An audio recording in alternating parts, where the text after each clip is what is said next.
മനുഷ്യന്റെ വിരലുകളിൽ ഒളിഞ്ഞിരിക്കുന്ന രഹസ്യങ്ങൾ. വിരലിലെ ചെറിയ ചുഴികളിലും രേഖകളിലും പോലും നിങ്ങളുടെ ഭാഗ്യവും ദൗർഭാഗ്യവും സമ്പത്തും ദാരിദ്ര്യവും എല്ലാം സൂക്ഷ്മമായി രേഖപ്പെടുത്തിയിരിക്കുന്നു. ഇതൊരു കഥയല്ല, ഇതൊരു പ്രാചീനമായിട്ടുള്ള ജ്ഞാനമാണ്. കോടാങ്കി ശാസ്ത്രത്തിൽ പറയുന്ന അത്യപൂർവമായിട്ടുള്ള അറിവ്. കരാഗ്രേ വസതേ ലക്ഷ്മി, കരമധ്യേ സരസ്വതി, കരമൂലേതു ഗോവിന്ദ, പ്രഭാതേ കരദർശനം എന്നാണ്. അതായത് കരത്തിന്റെ കൈവെള്ളയുടെ പ്രാധാന്യം നമ്മളുടെ ശാസ്ത്രങ്ങളിൽ പറഞ്ഞിട്ടുണ്ട്. അതിലെല്ലാം ഈശ്വരൻ വസിക്കുന്നു എന്നാണ്. നമ്മളുടെ ഭാഗ്യവും നിർഭാഗ്യവും നമ്മളുടെ ജീവിതം തന്നെ കൈവെള്ളയിൽ ഹസ്തരേഖയിൽ കുറിച്ചിട്ടിട്ടുണ്ട്. ഇത്തരത്തിൽ മലയാളത്തിലും സംസ്കൃതത്തിലും ഒക്കെ നിരവധി ഗ്രന്ഥങ്ങൾ രചിക്കപ്പെട്ടിട്ടുണ്ട്. ഹസ്തരേഖയുമായി ബന്ധപ്പെട്ട് സംസ്കൃതത്തിലും മലയാളത്തിലും ഒരുപോലെ ഗ്രന്ഥങ്ങളുണ്ട്. മലയാളത്തിൽ അത്തരത്തിൽ രചിക്കപ്പെട്ട ഒരു ഗ്രന്ഥമാണ് കോടാങ്കി ശാസ്ത്രം. ആ ഗ്രന്ഥത്തിൽ പ്രതിപാദിച്ചിട്ടുള്ള കാര്യങ്ങൾ പറയാൻ തന്നെ ഒട്ടനവധി വീഡിയോകൾ നാം ചെയ്യേണ്ടതായിട്ടുണ്ട്. അത്തരം വീഡിയോകൾ നമുക്ക് ആരംഭിക്കാം. അത്തരം വീഡിയോകൾ കാണുന്നത് പ്രേക്ഷകരായ നിങ്ങൾക്ക് താല്പര്യമുണ്ടെങ്കിൽ അതൊന്ന് കമൻ്റായിട്ട് അറിയിക്കുക. ഈ വീഡിയോയ്ക്ക് കിട്ടുന്ന പ്രോത്സാഹനം അനുസരിച്ചായിരിക്കും ഞാൻ തുടർന്ന് അത്തരത്തിലുള്ള വീഡിയോകൾ ചെയ്യുക. കോടാങ്കി ശാസ്ത്രം എന്നത് മലയാളം പദ്യരൂപത്തിൽ എഴുതപ്പെട്ട ഒരു ഹസ്തരേഖാ ശാസ്ത്രമാണ്. നമ്മുടെ ശരീരശാസ്ത്രം എന്ന് വേണമെങ്കിൽ അതിനെ പറയാം. കോടാങ്കി ശാസ്ത്രപ്രകാരം ധനികനാകുന്നതിൻ്റെ ലക്ഷണങ്ങളാണ് ഇന്നത്തെ വീഡിയോയിൽ പറയുന്നത്. ഗ്രന്ഥത്തിൽ 31 മുതൽ 49 വരെ നീളുന്ന ശ്ലോകങ്ങളിൽ പറയുന്ന കാര്യങ്ങളാണ് ഇന്നത്തെ വീഡിയോയിൽ ഉൾക്കൊള്ളിച്ചിരിക്കുന്നത്. മറ്റു വിഷയങ്ങളൊക്കെ അടുത്ത ദിവസങ്ങളിൽ പ്രത്യേകം വീഡിയോ ആയിട്ട് ചെയ്യാൻ ഉദ്ദേശിക്കുന്നുണ്ട്. ശ്ലോകം പരിചയപ്പെടുത്തി അതിന്റെ അർത്ഥം പറയുക എന്നുള്ളതാണ് ഞാൻ ഈ വീഡിയോയിൽ ഉദ്ദേശിക്കുന്നത്. വിരൽ 5നും അഗ്രത്ത് ചുഴി കാണുന്നുവെങ്കിലോ പാരമ്പര്യം പുലർത്തുന്ന ധനികൻ തന്നെയാണ് അവൻ. എല്ലാ വിരലുകളുടെയും അഗ്രത്ത് ചുഴികൾ തെളിഞ്ഞു നിൽക്കുന്നവയുണ്ടെങ്കിൽ ആ വ്യക്തി പാരമ്പര്യമായിട്ട് ധനികനായിരിക്കും എന്നാണ് അർത്ഥം. പൂർവിക സ്വത്ത് കൈവശമുള്ളവർ എന്നർത്ഥം. 32ാമത്തെ ശ്ലോകം പരിചയപ്പെടാം. ചുഴി 5ഉം വലത്തോട്ട് തിരിഞ്ഞു നിലകൊള്ളുകിൽ സ്വന്തമായി ധനമാർജിച്ച ധനവാൻ തന്നെയാ നരൻ. 5 ചുഴികളും വലത്തോട്ടാണ് തിരിയുന്നതെങ്കിൽ സ്വന്തമായിട്ട് ആർജിച്ച ധനത്തോടു കൂടിയുള്ളവനായിരിക്കും. ഇടത്തോട്ട് ചരിഞ്ഞുള്ള ചുഴിയാണെങ്കിൽ അന്യനെ കബളിപ്പിക്കാൽ വന്ന ധനസമ്പത്തിനുടമയാണ്. ഇടത്തോട്ട് ചരിഞ്ഞ ചുഴികൾ ഉള്ള വ്യക്തികൾ വഞ്ചനയിലൂടെ സ്വത്ത് സമ്പാദിക്കുമെന്നാണ്. ചൂണ്ടോന്നി വിരലിനഗ്രേ വലഞ്ചുഴി എഴും പുമാൻ, രാജശാസനമായിട്ട് സമ്പത്തുണ്ടായ പുരുഷൻ. ചൂണ്ടുവിരലിൽ വലഞ്ചുഴി തെളിയുന്നുവെങ്കിൽ രാജാധികാരത്തിലൂടെ ഉയർന്ന വ്യക്തിയായിരിക്കും എന്നാണ്. രാജസേവയിൽ നിന്നുള്ള സമ്പത്ത് അനുഭവിക്കപ്പെടും. ഇനി അത് ഗവൺമെന്റ് ജോലിക്കുമുള്ള ഒരു സൂചനയായിട്ടും പറയാം നമുക്ക്. 35ാമത്തെ ശ്ലോകം നോക്കാം. അങ്കുഷ്ടത്തൻ തലയ്ക്കേതു ചുഴിയും കാണുമെങ്കിലോ പിതുരാർജിതമാം സമ്പത്തുണ്ടാകും വേണ്ടുവോളം. അങ്കുഷ്ടം അഥവാ തള്ളവിരലിന്റെ മുകളിൽ ചുഴി തെളിയുമ്പോൾ പിതാക്കന്മാരാൽ സമ്പാദിച്ച ധനം അവന്റെ ജീവിതത്തിൽ നിറഞ്ഞൊഴുകും. ശ്ലോകം 36. കനിഷ്ഠകാനനം തന്നിൽ വലഞ്ചുഴി വിളങ്ങിയാൽ 7ാമിടത്തു നിന്നേറ്റം ധനമാർജിച്ചവൻ. ചെറുവിരലിൽ വലഞ്ചുഴി ഉണ്ടെങ്കിൽ വിദൂരദേശങ്ങളിൽ നിന്ന് ധനം സമ്പാദിക്കും എന്നാണ്.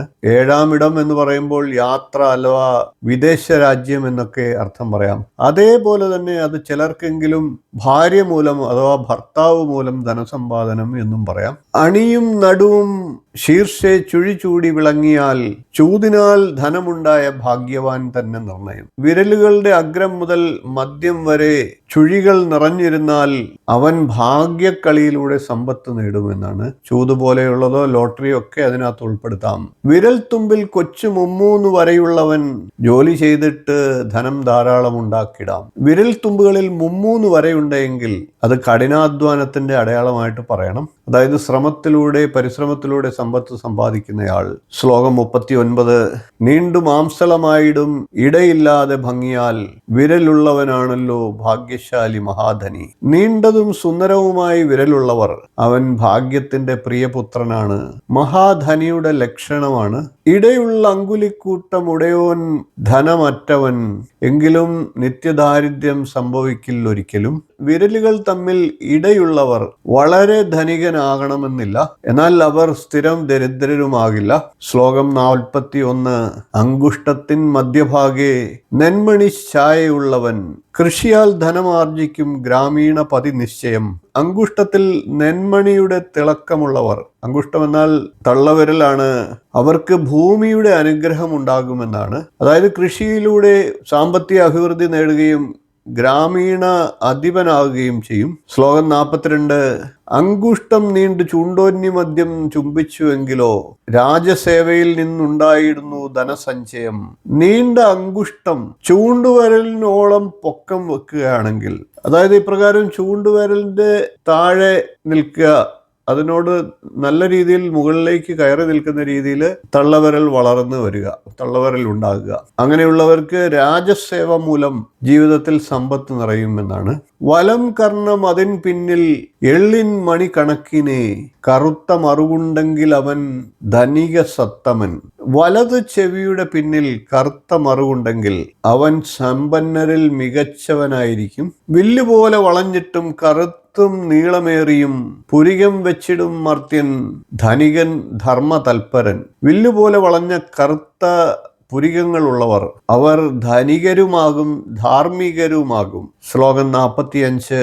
അതിനഗ്രത്തിലോ മധ്യഭാഗത്തോ തിലരൂപമായി മറുകുള്ളവർ സാഹിത്യം കൊണ്ട് ധനസമ്പത്ത് നേടിടും. പുരികത്തിൽ ഒരെള്ളിരിക്കുന്നത് പോലെ മറുകുള്ളവർ വാക്കുകളും സാഹിത്യവും ആയുധമാക്കിക്കൊണ്ട് അവർ സമ്പത്ത് നേടും എന്നർത്ഥം. ശ്ലോകം 46. നെറ്റിയിൽ പൊട്ടുപോലുള്ള ചുവന്ന മറുകുള്ളവർ പ്രസംഗകലയിൽ കൂടി ധനമാർജിച്ചിടുന്നതാം. നെറ്റിയിലെ ചുവന്ന മറുക് വാക്കുകളുടെ ശക്തിയെ സൂചിപ്പിക്കുന്നു. അവർ പ്രസംഗകലയിലൂടെ സമ്പത്ത് നേടാം. അതായത് സംസാരിച്ച് സമ്പത്ത് ആർജിക്കുക, സംസാരിക്കുന്നത് തൊഴിൽ ആക്കുക. ശിരസിൻ മധ്യമായി 2 വലഞ്ചുഴികൾ ഉള്ളവർ ധനവും ബുദ്ധിയും കൊണ്ട് പാലിച്ചിടുന്നതാം. തലയുടെ മധ്യത്തിൽ 2 ചുഴികൾ, ബുദ്ധിയും ധനവും കൈകോർക്കുന്നവർ അവർ സമൂഹത്തെ നയിക്കുന്നവരാകും. ശ്ലോകം 48. വിടർന്നു നീണ്ട നേത്രങ്ങൾ, നീണ്ട നാസിക എന്നിവ മഹാധനിക്ക് കാണുന്ന ലക്ഷണം രാജപുങ്കവ. നീണ്ട കണ്ണുകളും ഉയർന്ന മൂക്കും ഇത് രാജയോഗത്തിന്റെ അടയാളമാണ്, മഹാധനിയുടെ സ്വഭാവമാണ്. ശ്ലോകം 49. വലം കൈ വെള്ളയിൽ ശംഖം, ധ്വജം ചക്രം ഖഡം ഗദ, അങ്കുശം പത്മം ഈ രേഖകളുള്ളവൻ ധനികൻ നൃപ. കൈവെള്ളയിൽ ശംഖം, പത്മം, ചക്രം എന്നിത്യാദി ദിവ്യമായിട്ടുള്ള അടയാളങ്ങളുള്ളവർ അവർ രാജസമാനരായിട്ടുള്ള ധനികരാകും. ഇതേപോലെ തന്നെ ദാരിദ്ര്യം അനുഭവിക്കുന്നവരും തെറ്റുകൾ ചെയ്യുന്നവരുടെയും ഒക്കെ ഹസ്തരേഖയിൽ പ്രതിപാദിച്ചിട്ടുണ്ട്. അതൊക്കെ നമുക്ക് വഴിയെ മറ്റ് വീഡിയോകളായിട്ട് ചെയ്യാം. ഈ അവസരത്തിൽ ഒരു കാര്യം കൂടെ പറയാനുണ്ട്. വളരെ യാദൃശ്ചികമായി ഞാനൊരു ചാനലിലെ വീഡിയോ കാണുകയുണ്ടായി. ഇത്തരത്തിൽ ലക്ഷണം നോക്കി, വ്യക്തികളുടെ ലക്ഷണം നോക്കി ഓരോ കാര്യങ്ങൾ പറയുകയാണ്. ഒരു സ്ത്രീയാണ് അവിടെ ദൈവജ്ഞ. ഇന്റർവ്യൂ പോലെയുള്ള 2 പേര് സംസാരിക്കുന്ന രീതിയിലായിരുന്നു. ആ സ്ത്രീയുടെ വാക്കുകളിൽ ചില വ്യക്തികളെ അടുപ്പിക്കരുത്, അവരെ അകറ്റി നിർത്തണം, അവരെ ദ്രോഹിക്കണം തുടങ്ങിയ രീതിയിലുള്ള വളരെ മോശമായിട്ടുള്ള സംസാരങ്ങളാണ് ഉണ്ടായിരുന്നത്. ഇത്തരം ഹസ്തരേഖയിൽ പറയുമ്പോൾ പോലും ആചാര്യന്മാർ ഒരു കാര്യം പറഞ്ഞിരുന്നു: ഹസ്തരേഖ മാത്രം നോക്കി ഒരിക്കലും ഒരു വ്യക്തിയെ വില കുറച്ച് കാണാതിരിക്കുക. ചിലരുടെ കൈ ജന്മനാ തന്നെ അവരുടെ ആരോഗ്യ പ്രശ്നങ്ങൾ മൂലം അല്ലെങ്കിൽ ശാരീരിക ദൗർബല്യം മൂലമൊക്കെ കൈ ചെറുതും വിരലുകൾ കുറുകിയും ഒക്കെ ഇരിക്കും. ആ സ്ത്രീ അവിടെ വ്യക്തമായി എടുത്തെടുത്ത് പറയുന്നുണ്ടായിരുന്നു, കുറുകിയ വിരലുള്ളവരെ ഒരു കാരണവശാലും ഒരു കാര്യത്തിലും അടുപ്പിക്കരുത്, അവരെ കൂട്ടുകൂടരുത്. അത്തരത്തിൽ വളരെ നികൃഷ്ടമായിട്ടുള്ള സംസാരിക്കുകയുണ്ടായി. നമ്മൾ എല്ലാവരെയും ചേർത്ത് നിർത്തുകയാണ് വേണ്ടത്.